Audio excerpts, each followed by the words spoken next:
حضرت حذیفہ رضی اللہ تعالیٰ عنہ اما پوچھ رہی ہیں پترا کنے کو دینے ہو گئے حضور دی بارگاہ چ گیا تے حضرت حذیفہ دے اگے موقع چاہندے سن موقع ملے کہ اما جی اگر اجازت دیو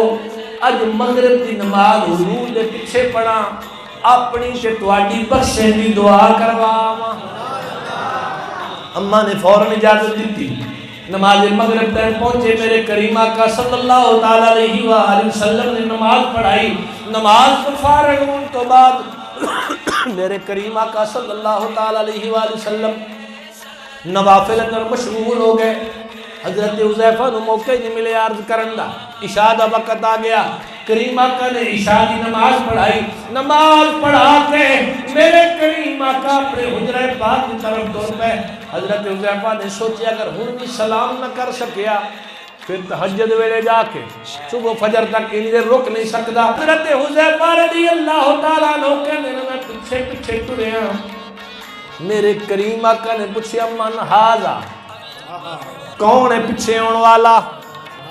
اللہ دی عزت دی قسم ہے حدیث اندر لفظ کوئی نہیں حضور نے پیچھے مڑ کے ویکھ کے پوچھیا ہوئے جاندیاں جاندیاں پوچھیا من ہاذا کون ہے پیچھے آنے والا حضرت حذیفہ کہنے نے میں تے بولے ہی نہیں میرے آقا فرماندے نے حذیفہ تو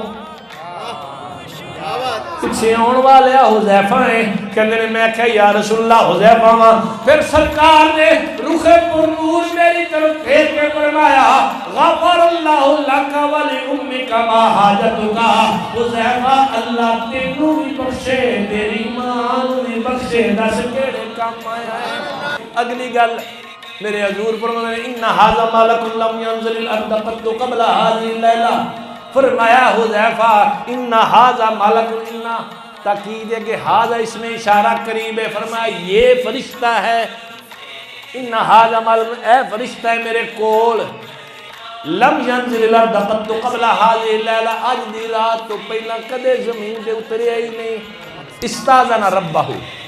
انہیں اپنے رب کو اجازت لئی ہے ان سلم علیہ اللہ کو اجازت لے کے آیا یا اللہ اجازت دے تیرے محبوب نو سلام کراواں ویبشرنی بان فاطمہ سیدۃ نساء اہل الجنہ وان الحسن والحسین سیدا شباب اہل الجنہ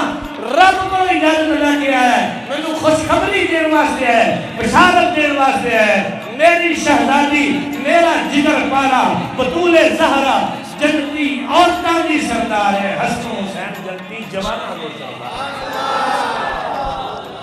اے میرے کریم نبی دا گھرانہ ہے